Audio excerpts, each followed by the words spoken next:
Bismillahirrahmanirrahim. Assalamualaikum warahmatullahi wabarakatuh. Alhamdulillah, alhamdulillahi hamdan katsiran thayyiban mubarakan fihi.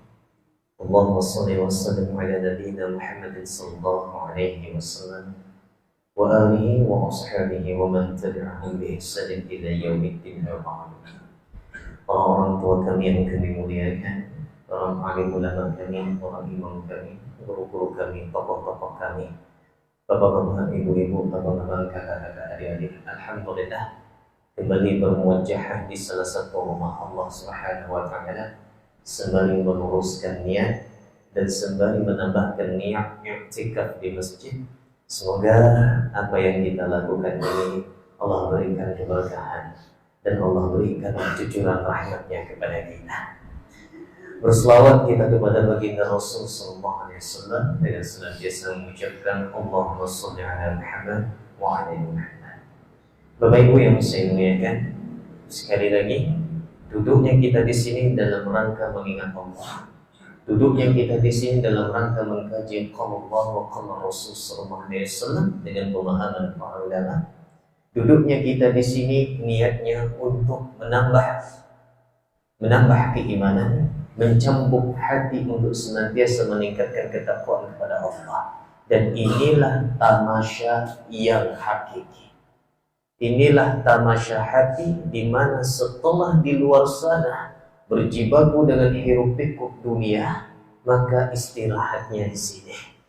Duduk di salah satu rumah Allah, duduk dalam rangka mengkaji ilmu agama, dan disinilah ketenangan hati itu Allah berikan. Oleh karena itu sesuai dengan tema kita taman surga. Apa yang dimaksud dengan taman surga? Sebagaimana perintah Nabi sallallahu alaihi wasallam, kalau engkau melewati riyadul jannah, taman-taman di antara taman surga, farta'u, singgahlah walau cuma sekejap saja. Nabi sallallahu alaihi wasallam menggambarkan majelis ilmu ini sebagai taman-taman surga. Lantas bagaimana seorang hamba bisa masuk ke dalam surga, sedangkan ke taman surga saja terkadang enggan untuk melangkahkan kaki menuju ke sana. Baik, tuan-tuan, puan-puan yang saya muliakan, berbicara tentang ilmu, tentu yang namanya ilmu itu lawan katanya adalah al-jahlu, ketidaktahuan. Tingkatan ilmu itu ada 5. Tingkatan ilmu itu ada 6. Tingkatan yang paling tinggi disebut dengan al-ilmu, yaitu mengetahui sesuatu dengan keadaan yang pasti dan dengan sebenar pengetahuan. Artinya yang namanya ilmu itu dikatakan sebuah ilmu ketika Bapak Ibu sudah yakin di dalam hati bahwa inilah yang didapat dan kemudian diamalkan. Inilah yang disebut dengan ilmu. Di bawah dari itu ada yang disebut dengan az-zann. Di bawah dari itu disebut dengan az-zann, prasangka. Artinya kemungkinan benarnya, kemungkinan ia mengetahui bahwa itu benar lebih kuat daripada ketidaktahuannya. Artinya sesuatu kemungkinan benarnya lebih besar daripada salahnya. Ini az-zann. Di bawah dari itu ada yang namanya asyak. Dia masih ragu. Dia masih ragu mengamalkan ilmu ini, apakah ilmu ini benar ataukah tidak. 50-50. Namanya asyak. Di bawah dari itu lagi ada yang namanya al-waham. Apa itu waham? Kesalahannya lebih besar daripada yang benarnya. Di bawahnya lagi ada yang namanya al-jahlul basit. Apa itu jahlul basit? Memang tidak tahu sama sekali. Dan yang paling parah di paling bawah namanya al-jahlul murakkab. Al-jahlul murakkab ini dia sebenarnya tidak tahu tapi pura-pura tahu. Nah, ini parah ini. Dia sebenarnya tidak tahu tapi pura-pura tahu. Nah, ini yang disebut dengan al-jahlul murakkab. Semoga Allah meningkat. Semoga Allah letakkan kita di tingkatan yang paling atas yang disebut dengan ilmu. Kenapa sangat penting mempelajari ilmu agama ini Bapak Ibu yang saya muliakan? Yang pertama, keutamaannya. Hanya ahli ilmulah yang sebenar-benar takut kepada Allah Subhanahu wa taala. Di mana Allah Taala mengkabarkan di surah Fatir ayat 28, A'udzu billahi minasyaitonir rajim. Innama yakhsyallaha min ibadihil ulama. Sesungguhnya yang benar-benar takut kepada Allah adalah yang paham ilmu atau ahli ilmu atau ulama.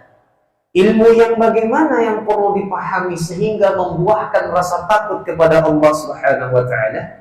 Ibnu Abbas menafsirkan, menukil dari tafsir Imam Ibnu Katsir, ilmu yang membuat kita takut kepada Allah adalah al-alimu birrahmani man lam yushrik bihi syai'an. Orang yang berilmu tentang Sang Maha Pengasih, yaitu Allah, ialah mereka yang tidak pernah berbuat kesyirikan. Dan syirik ini, kajian kita pekan lalu, inna syirka la zulmun azim. Yang namanya kesyirikan ini adalah kezaliman yang sangat besar, yang termasuk kezaliman jenis nomor 1 yang tidak Allah ampuni kalau ia tidak bertobat sampai di akhir hayatnya. Wa na'udzubillah min dzalik. Kemudian yang bagaimana lagi? Wa ahalla halalahu wa harrama haramahu. Mereka yang menghalalkan apa yang Allah halalkan dan mereka yang mengharamkan apa yang Allah haramkan. Wa hafidha wasiyata, dan mereka yang berpegang teguh dengan wasiat Allah, artinya mereka yang berpegang teguh dengan syariat Allah Subhanahu wa taala. Inilah yang disebut dengan ulama ahli ilmu rabbaniyun. Kemudian keutamaan yang kedua jelas amal jariyah. Amal jariyah. Apa kata Nabi sallallahu alaihi wasallam dalam hadis sahihnya? Idza mata al-'abdu qata'a 'anhu 'amaluhu illa min salas. Kata Nabi sallallahu alaihi wasallam, ketika Bani Adam telah meninggal, telah wafat, maka terputuslah segala amalnya kecuali 3 amal. Yang pertama, shadaqatun jariyah, sedekah jariyah. Jadi Bapak Ibu yang saya muliakan, ketika kita ingin bersedekah, para ulama menganjurkan afdalnya sedekah itu yang sifatnya jariyah, yang sifatnya tahan lama. Kemudian apa lagi? Au ilmin yuntafa'u bih, ilmu yang bermanfaat untuk dirinya. Karena itu dalam zikir setiap pagi kita disunnahkan untuk membaca doa Allahumma inni as'aluka ilman nafi'an. Di sini Rasulullah SAW mengajarkan kepada kita bahwa kita meminta ilmu itu bukan hanya sekedar ilmu, tapi yang nafi'an, yang bermanfaat.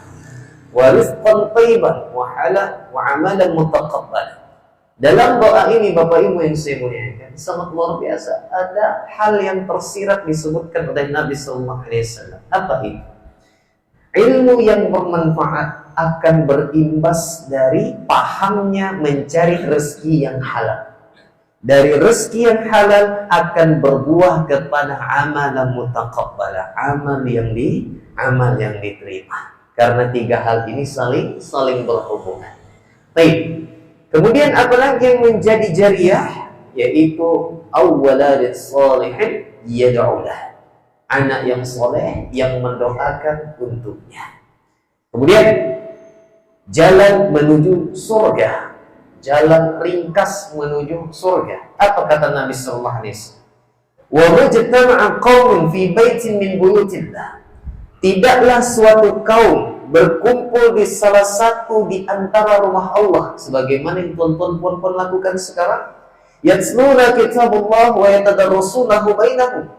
Tidaklah mereka duduk kecuali mereka sambil membaca Al-Quran dan saling mengajarkannya. Artinya ada majelis ilmu di dalamnya.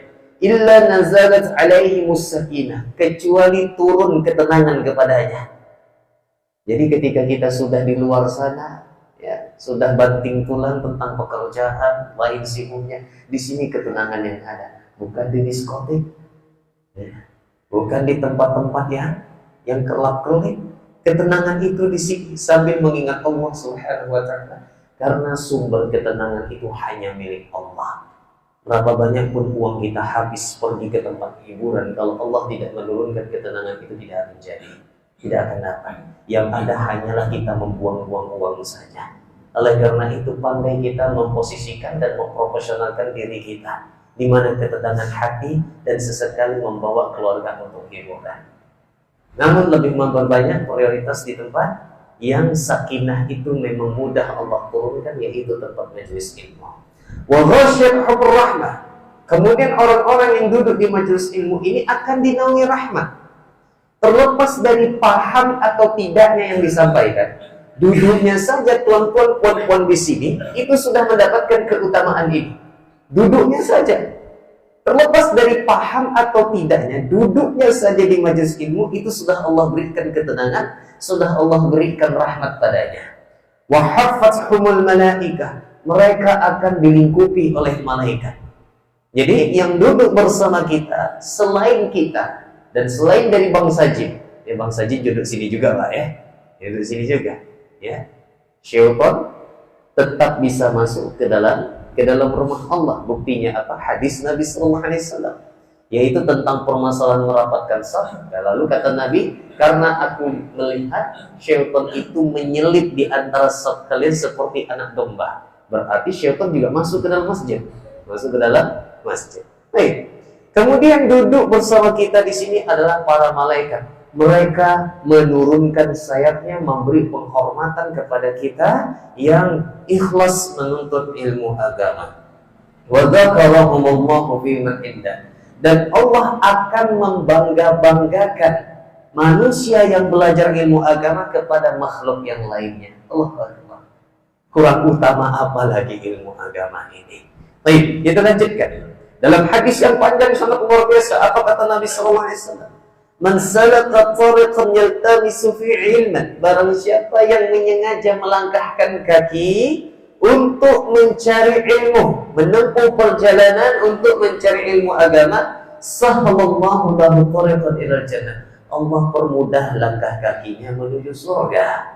Karena pernah kita bahas apa maksudnya Allah permudah ini. Ketika puan-puan banyak tahunya tentang ilmu agama, sering mengaji tentang ilmu agama, maka kita akan mendapatkan amal-amaliyah yang dapat kita amalkan sehingga lebih mendekatkan diri tuan-tuan kepada Allah. Contohnya dalam hal minum saja. Kemarin pernah kita bahas, antara orang yang belum mengaji dengan orang yang sudah mengaji akan terlihat perbedaannya ketika dalam hal secangkir gelas ini. Bagi yang belum mengaji, minum hanya sekedar minum, khalas, tidak ada pahala sama sekali. Tapi bagi puan-puan yang sudah sering duduk di majelis ilmu, dalam satu cangkir gelas mengandung segudang pahala yang sangat luar biasa. Pertama, diniatkan dulu minumnya, ya Allah, di dalam hati, ya Allah, hamba meniatkan minum ini agar hamba lebih segar lagi untuk taat kepadamu, ya Allah, dapat satu pahala. Kemudian meminumnya dengan tangan kanan, dapat 2 pahala. Minum dalam posisi duduk, dapat 3 pahala. Mengucapkan basmalah, dapat 4 pahala. Minumnya tanpa bernafas, dapat 5 pahala. Kalau minuman itu hangat, dia tidak meniupnya, dapat 6 pahala. Dan dia meminumnya 3 kali tegukan, pelan-pelan, tidak langsung sekaligus, dapat 7 pahala. Allahu Akbar. Hanya dengan ilmu agama akan terlihat perbedaan bagaimana menyikapi segelas cangkir. Allahu Akbar. Kemudian kata Nabi sallallahu alaihi wasallam, "Wa innal malaikata la tad'u ajnihata ridwan li talabil ilm." Sesungguhnya para malaikat meletakkan sayap-sayapnya karena ridha kepada para penuntut ilmu. Kemudian, "Wa inna talibal ilmi yastaghfiru lahu man fis sama'i wal ardh." Dan orang-orang penuntut ilmu agama ini itu didoakan ampunan oleh seluruh makhluk yang berada di langit dan berada di bumi. Allahu Akbar. Ini keutamaan yang sangat luar biasa. Hanya sekedar duduk sampai nanti di waktu Isya, Bapak Ibu didoakan oleh seluruh makhluk yang berada di langit dan seluruh yang berada di bumi. Hatta hitanu fil ma, sampai-sampai kata Nabi sallallahu alaihi wasallam, ikan-ikan yang berada di laut memohon ampun untuk Bapak Ibu. Bagaimana bahasanya? Wallahu a'lam, kita tidak tahu. Sampai-sampai ikan-ikan yang Bapak Ibu pelihara di akuarium juga meminta ampun kepada Allah untuk Bapak Ibu. Allahu Akbar. Atau misalnya burung yang dipelihara di rumah juga berkicau memohon ampun kepada Allah untuk Bapak Ibu karena duduk di sini. duduk di majelis ilmu. Allah Akbar. Oleh karena itu kurang keutamaan apa lagi tentang ilmu agama. Sampai-sampai Imam Ibnu Qayyim Al-Jauziyah rahimahullah ta'ala membuat sebuah kitab tentang keutamaan dari ilmu sampai 70 lebih keutamaan. Nama kitabnya Miftah dari Sa'adah, kunci negeri kebahagiaan. Allah Akbar. Tebalnya segini, sudah diterjemahkan. Gak Bapak Ibu boleh membaca kitab ini, sangat rekomendasi. Agar ketika kita futur, ketika kita malas belajar ilmu agama, ada kitab tersebut dapat kita baca sehingga memompa kembali semangat gairah belajar kita. Ini hadis-hadis Nabi. Kita lihat penjelasan para ulama, termasuk para sahabat. Umar bin Khattab radhiyallahu anhu, beliau berkata, saking pentingnya tentang ilmu ini, mautu alfi abidin ahwalu min mauti alimin basirin bihalalillah wa haram. Meninggalnya, wafatnya 1000 ahli ibadah, kata Umar bin Khattab, wafatnya 1000 ahli ibadah itu belum ada apa-apanya dibanding dengan wafatnya 1 ahli ilmu yang paham halal dengan haram. Allahu Akbar. Ya. Sekali lagi kata Umar bin Khattab, yang perkataannya ini kita nukil dari kitab Miftah dari Sa'adah juz 1 halaman 398. Wafatnya 1000 ahli ibadah itu belum setara, belum ada apa-apanya dibanding wafatnya 1 ahli ilmu yang lurus niatnya karena Allah dan paham halal dan haram. Allahu Akbar. Abu Hurairah berkata, babun minal ilmi tata'allamuhu ahabbu ilayna min alfi rak'ati tatawwa. Satu bab ilmu, ya, satu bab ilmu yang aku pelajari. Ini tata'allamuhu, satu bab ilmu, ya, yang aku pelajari darinya itu lebih aku cintai daripada 1000 rakaat salat sunnah. Satu bab ilmu. Kemudian Sa'id ibn Musayyib, menantu dari Abu Hurairah radhiyallahu anhu, beliau berkata, laysat ibadatullah bis-shawmi was-shalah walakin bil fiqhi fi dini. Ibadah itu bukan hanya berpuasa dan sholat kepada Allah saja, namun ibadah yang pokok adalah paham tentang ilmu atau fikihnya. Artinya, paham tentang ilmu sholatnya, bukan hanya sembarang sholat. Paham tentang puasa, ilmu puasanya, bukan hanya sembarang puasa. Berapa banyak orang yang sholat? Pernah Huzaifah radhiyallahu anhu menegur seseorang yang sholatnya asal-asalan tanpa ilmu. Maka Huzaifah berkata, ulangi sholatmu. Kalau engkau tetap sholat seperti ini dan engkau wafat dengan membawa tata cara sholat seperti ini, maka engkau meninggal tidak di atas fitrah agama Nabi Muhammad SAW. Sampai-sampai begitu Huzaifah menyebutkannya. Sampai-sampai tegas sahabat Huzaifah menyebutkannya. Lalu terakhir perkataan Al-Imam Syafi'i, talabul ilm afdalu min sholatin nafilah. Menuntut ilmu itu lebih afdal daripada sholat-sholat sunnah. Cuma pandai-pandai memposisikannya. Bapak Ibu yang saya muliakan, ketika kita sudah paham tentang luar biasanya keutamaan ilmu agama ini, namun terkadang mengapa tetap terjadi futur dan malas akan membelajar ilmu agama? Yuk kita wanti-wanti kepada hati kita masing-masing. Allah ternyata telah menyindir orang-orang yang enggan mempelajari ilmu agama. Apa kata Allah Subhanahu wa taala di surah Ar-Rum ayat 7? A'udzu billahi minasyaitonir rajim. Ya'lamu ma zahiran minal hayatid dunya wa hum 'anil akhirati hum ghafilun. Kata Allah sembari menyindir hamba-hambanya. Mereka hanya paham tentang ilmu dunia saja, tapi tentang akhirat mereka lalai. Allahu Akbar. Al-Imam Fakhruddin Ar-Razi, beliau berkata, ilmuhum munhasirun fid dunya wa aidan. Ilmu mereka hanyalah terbatas pada dunia saja. La ya'lamuna ad-dunya kama hiya. Namun mereka tidak mengetahui hakikat sebenarnya dunia itu apa. Wa inna ma ya'lamuna adh-dhahiraha wa hiya malakuha wa mala'ibuha. Mereka hanya mengetahui dunia secara lahiriah saja. Mereka tahu dunia itu menyenangkan dan penuh akan permainan. Wala ya'lamuna batinaha wa hiya madarruha. Mereka tidak mengetahui dunia secara batinnya, dan mereka tidak tahu bahaya di balik hal itu. Wa mata'ibuha, dan mereka tidak tahu bahwa dunia ini bermakna. Wa ya'lamuna wujudaha adh-dhahir wa la ya'lamuna thana'aha. Mereka memang hanya mengetahui dunia secara lahir saja, namun mereka lupa dunia itu fana. Karena itu kaji kita kemarin bahwa salah satu orang yang dilaknat dalam kezaliman adalah mereka yang terlalu memprioritaskan dunia sehingga lupa memprioritaskan akhirat.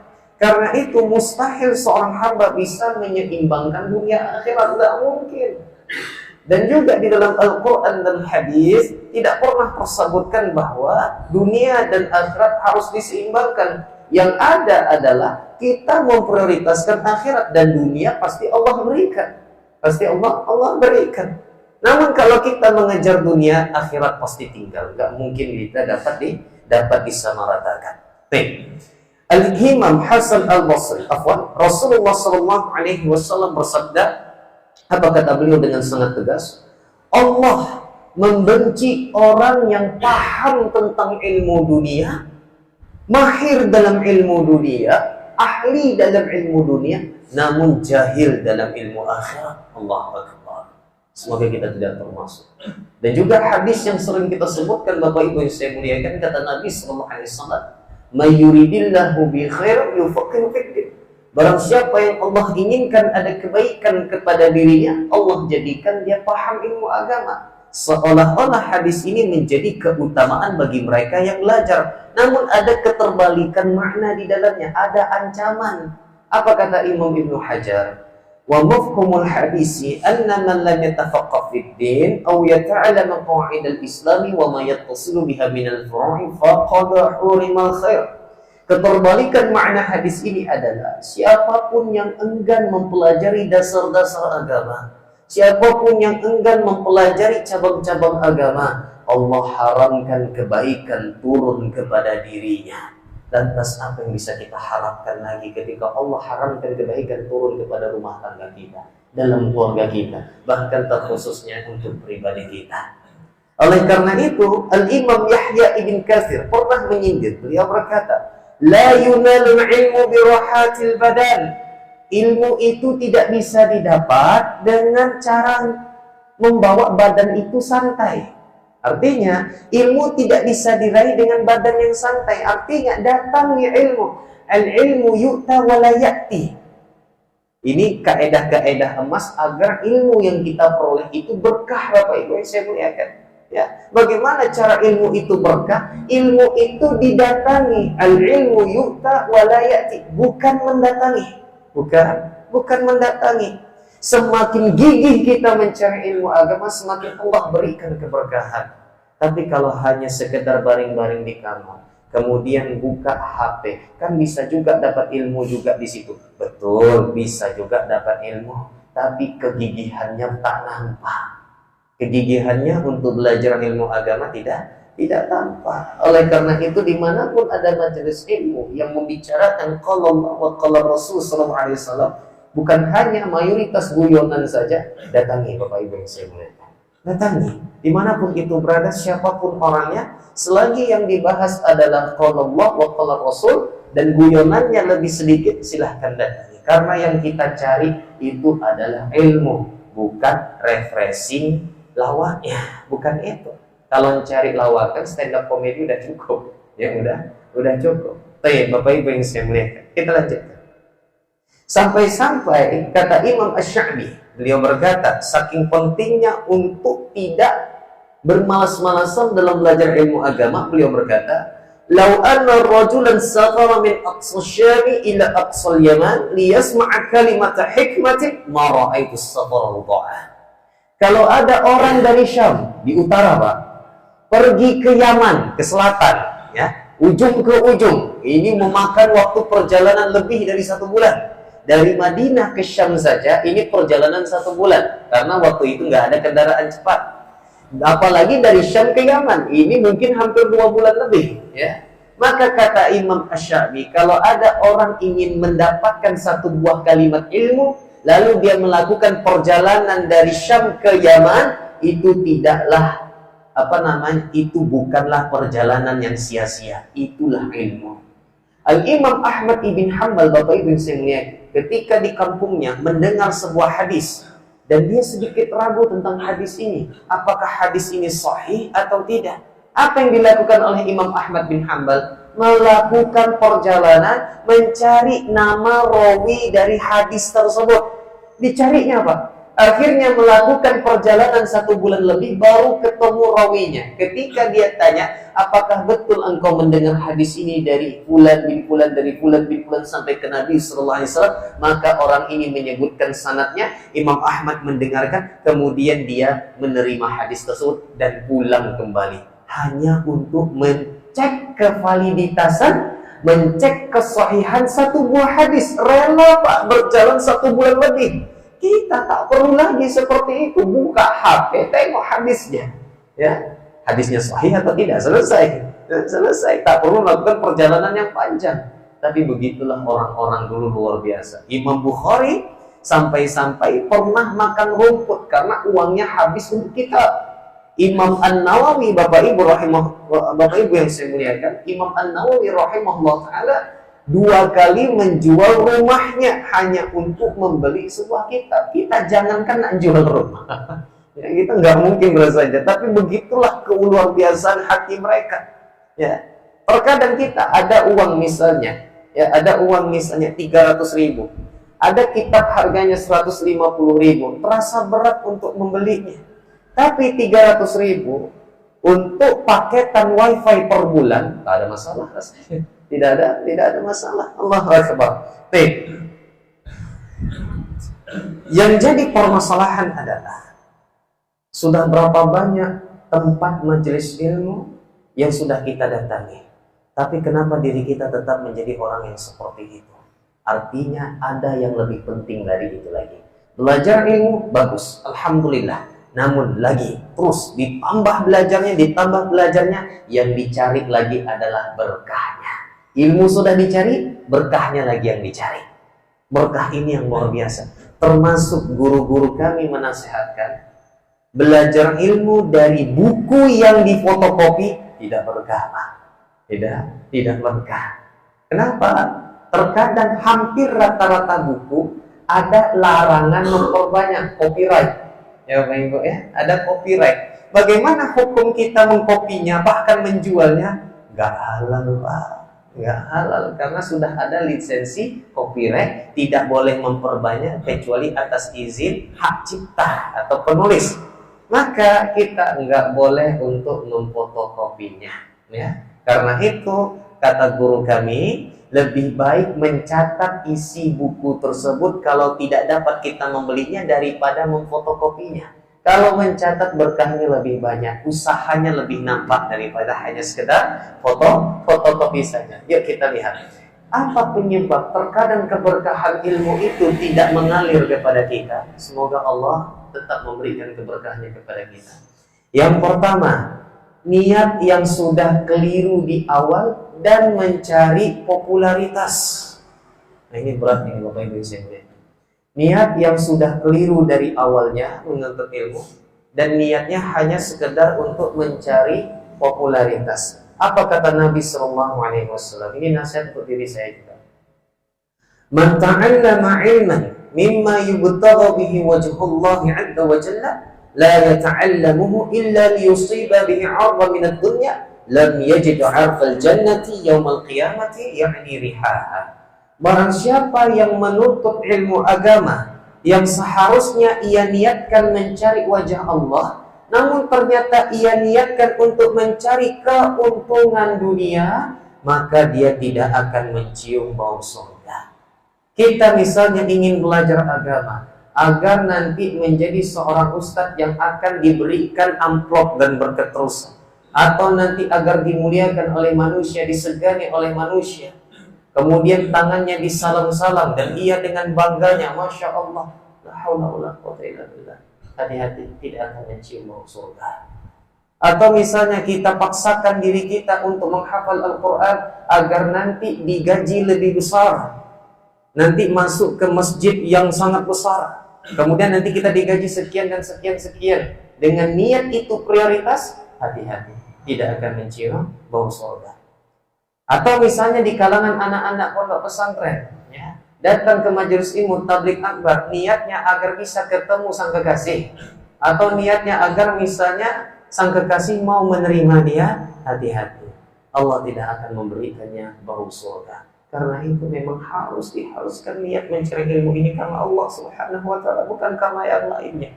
Jangankan niat di dunia, duduknya kita di sini karena segan kalau tak hadir, itu saja sudah niat yang sangat keliru. Apalagi meniatkan sesuatu hal yang sifatnya duniawiyah. Nauzubillah min dzalik.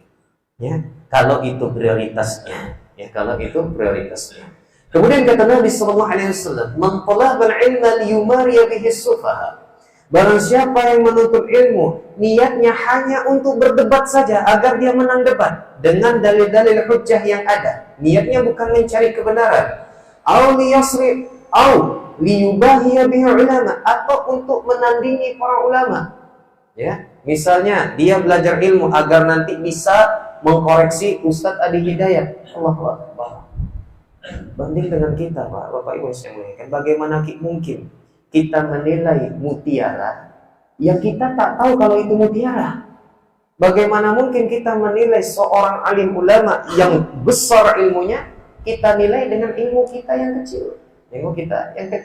Kalaupun untuk saling menilai satu sama lainnya, serahkan dengan yang setara, bukan kita yang ilmunya tidak sebesar jarinya Ustadz Adi Hidayat, ya sudah, lebih banyak diam dulu, ya, pelajari dasar-dasar ilmu agama dulu. Atau ustadz-ustadz yang lainnya, baik itu Ustadz Adi Hidayat, Ustadz Abu Somad, Ustadz Syafiq Reza, Ustadz Khalid, dan ustadz-ustadz lainnya, Buya Yahya, kita tidak perlu mengomentari mereka. Yang perlu kita lakukan adalah pelajari dasar-dasar ilmu dulu, pelajari dasar-dasarnya mulai dari bahasa Arab dasarnya. Mulailah hafal Quran walaupun sedikit-sedikit, walaupun tak hafal-hafal, karena nggak ada ruginya menghafal Quran walaupun tidak hafal-hafal. Kenapa nggak ada ruginya? Bapak Ibu misalnya menghafal surah An-Naba, buka Al-Qur'annya. Amma yatasaalun 'anil naba'il 'azim. Ditutup lagi, diulang lagi. Amma yatasaalun.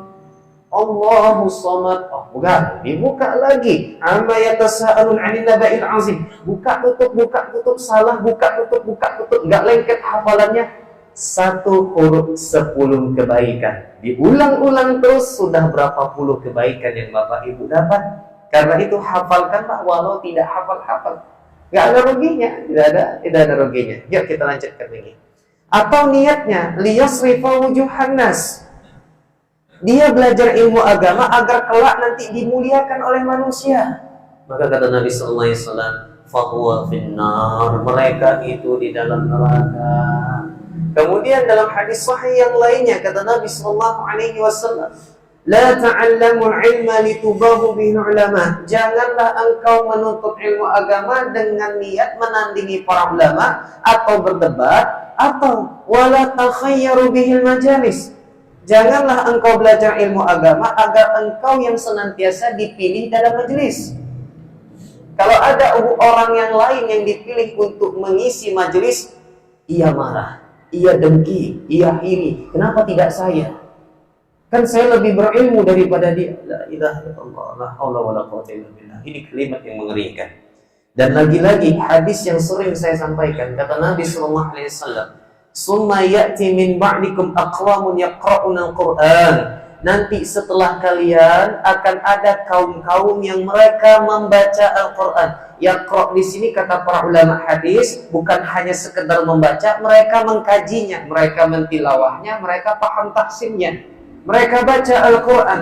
Kemudian mereka berkata, qad qara'na Al-Quran, kami telah khatam mempelajari Al-Quran. Man aqra'u minna, siapa yang lebih paham tentang Al-Quran daripada kami? Wa man a'lamu minna, siapa yang lebih alim tentang Al-Quran daripada kami? Wa man afqahu minna, siapa yang lebih paham hukum Al-Quran daripada kami?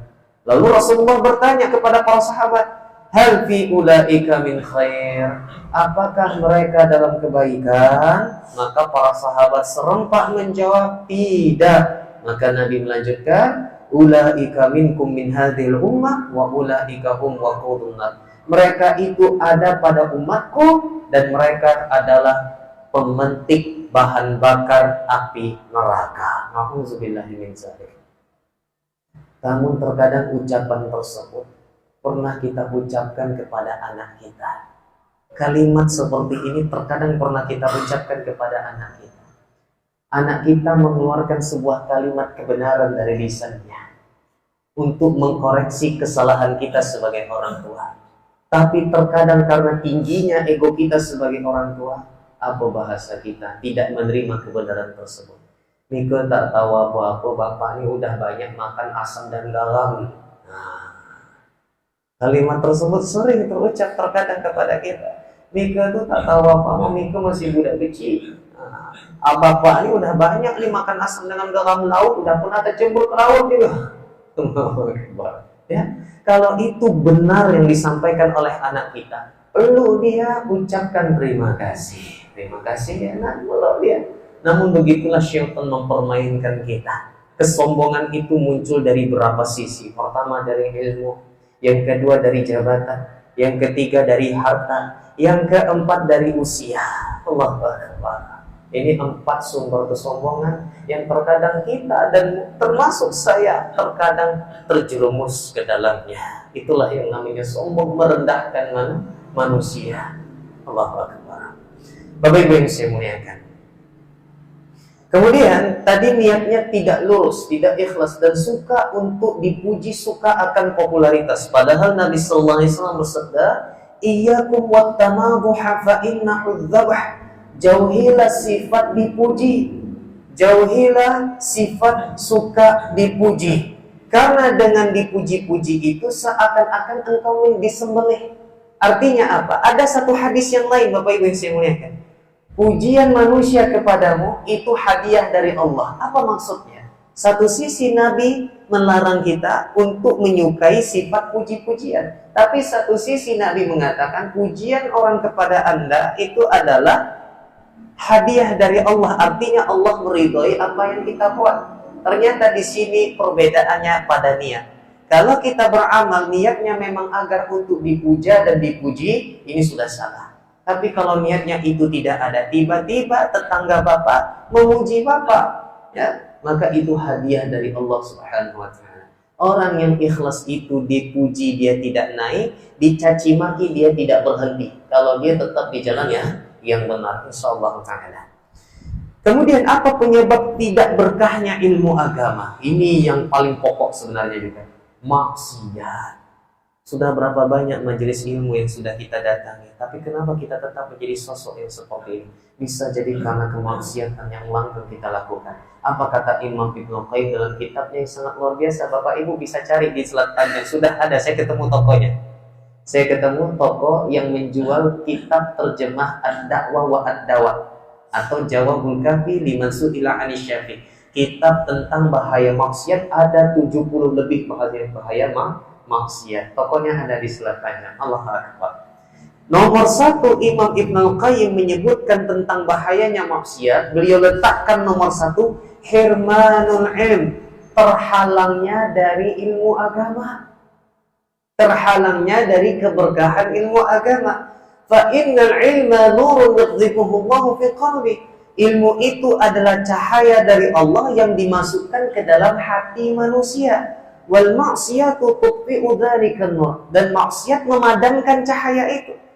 Al-Imam Asy-Syafi'i, Bapak Ibu yang saya muliakan, dididik oleh seorang ibu yang sangat solehah, sehingga keberkahan solehah dari ibunya mengalir kepada anaknya Imam Asy-Syafi'i.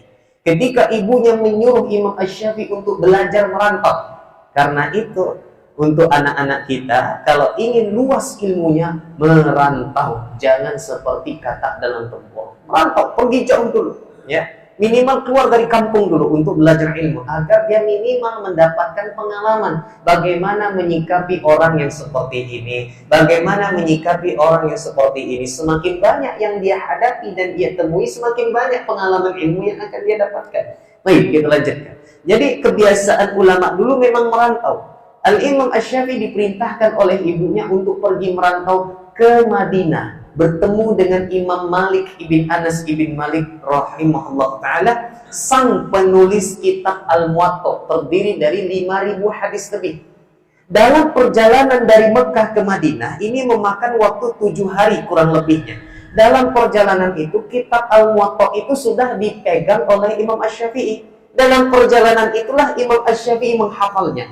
Sampai di depan pintu Imam Malik, dia mengetok pintu Imam Malik, memohon agar bisa talaki dengan Imam Malik. Maka Imam Malik menerimanya dan memberi kitab Al-Muwatta. Apa kata Imam Asy-Syafi'i ketika diberikan kitab Muwatta? Wahai Imam, dalam perjalananku di sini dengan polosnya dia menjawab, aku sudah menghafal hadis-hadismu di dalam kitabmu ini. Allahu Akbar. Berapa umurnya waktu itu? 10 tahun, Pak. 10 tahun sudah hafal 5.000 hadis lebih. Umur kita sekarang, astagfirullahaladzim, ya Allahu Akbar, ya, mungkin kita 10 hadis saja mungkin agak sulit menghafalnya. Anak tersebut yang bernama Muhammad bin Idris Asy-Syafi'i telah menghafal 5.000 hadis lebih yang terdapat di kitab hadis Muwatta. Luar biasa.